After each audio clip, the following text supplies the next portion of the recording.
आज हम लोग जानेंगे इस्लामिक बैंकिंग के बारे में भारत के अंदर। दोस्तों, अगर आपको किसी बैंक से 0 इंटरेस्ट पर लोन मिल जाए तो आपको कितनी खुशी होगी। लेकिन क्या आपको मालूम है कि दुनिया में एक ऐसा बैंक ऐसा भी है जहां ना तो पैसे रखने पर इंटरेस्ट मिलता है और ना ही पैसे लेने पर।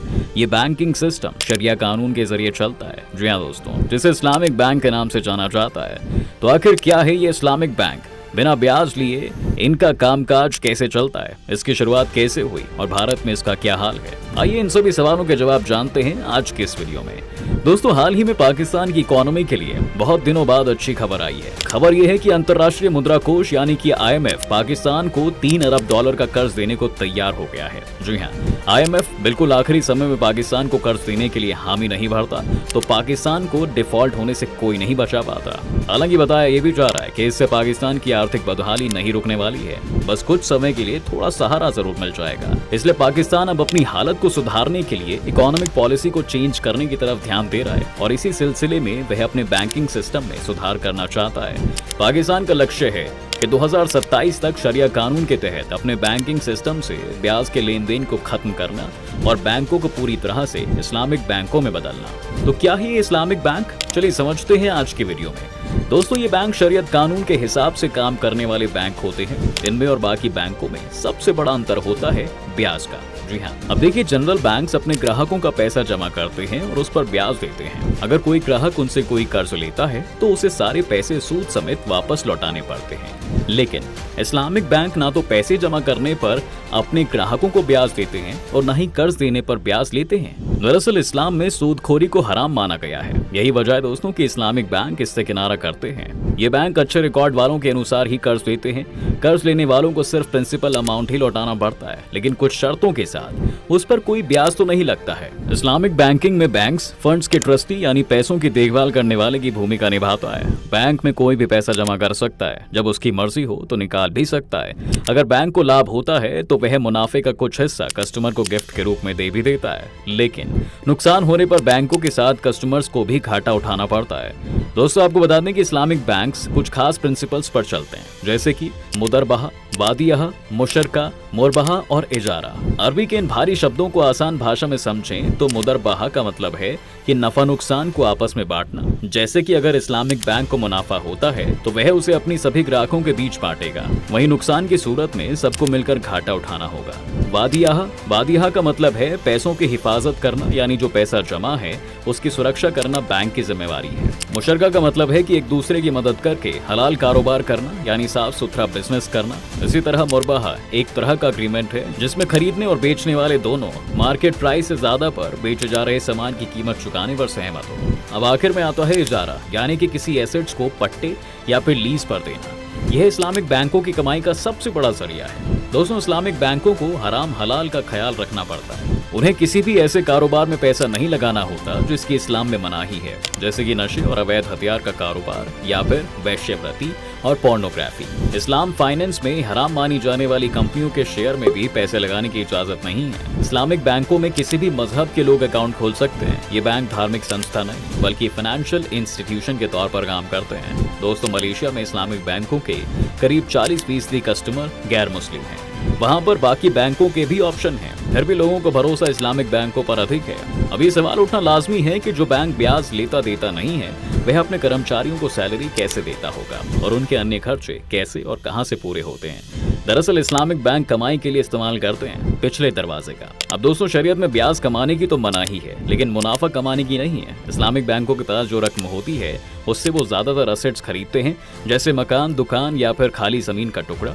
इसी को इजारा यानी पट्टे पर देकर वे मुनाफा कमाते हैं और उनका कामकाज चलता है।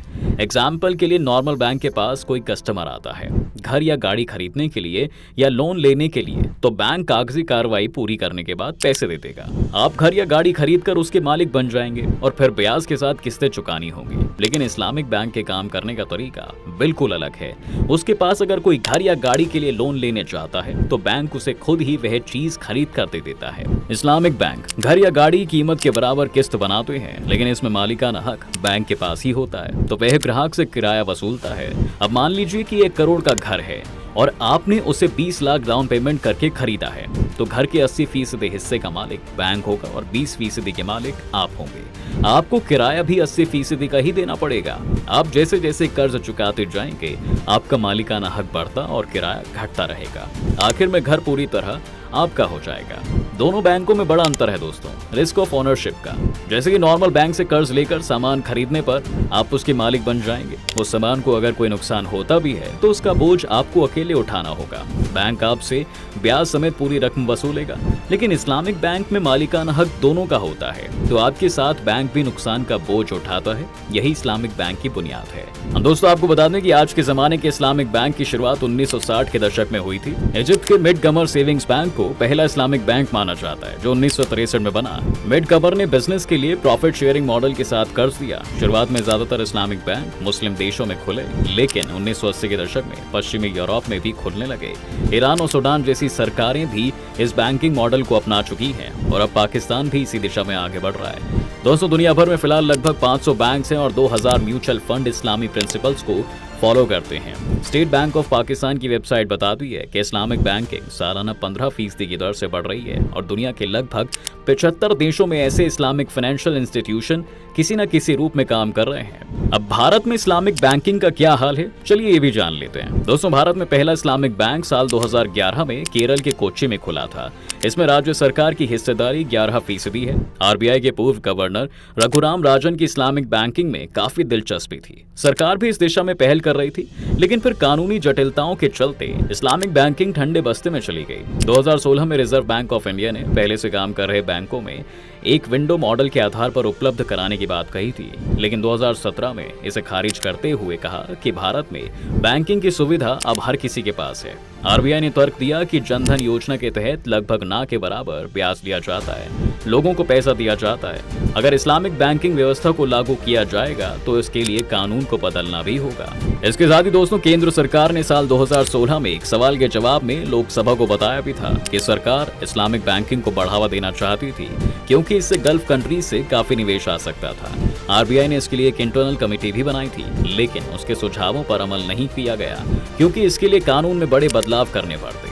हालांकि मुस्लिम समुदाय लगातार सरकार से इस्लामिक बैंकों को बढ़ावा देने की मांग कर रहा है। उनका कहना है कि यह उन मुस्लिमों को बैंकिंग सिस्टम में ले जाएगा जो अभी धार्मिक कारणों से इससे दूर हैं। साथ ही मुस्लिम नौजवानों को रोजगार से जोड़ने में भी मदद मिलेगी। आखिर इस्लामिक बैंक के क्या नुकसान हैं, चलिए इसे भी समझ लेते हैं। दोस्तों इस बैंकिंग सिस्टम की बड़ी खामी यही है कि बिजनेसमैन को अपना शेयर कम करना पड़ता है। अगर बैंक किसी कंपनी को लोन देता है और उसके बदले हिस्सेदारी ली, तो कंपनी को अपनी हिस्सेदारी जबरदस्ती देनी पड़ती है। ऐसे में कोई भी कंपनी बैंक के पास जाने से बचेगी। अगर बैंक के पास हिस्सेदारी होगी तो कंपनी के फैसले लेने की कैपेसिटी पर भी प्रभाव पड़ेगा। इस्लामिक बैंकिंग की बड़ी खामी यह है कि बिजनेसमैन को न सिर्फ अपनी कंपनी की हिस्सेदारी मुनाफा बैंक को देनी पड़ती है, बल्कि फैसले की आजादी भी पूरी तरह से खत्म हो जाती है। इसके अलावा दूसरी बड़ी खामी यही है कि इस्लामिक बैंक सबको लोन नहीं देते हैं, वह सिर्फ बिजनेस को लोन देता है, वो भी ऐसे बिजनेस को जो मुनाफा कर रहा हो।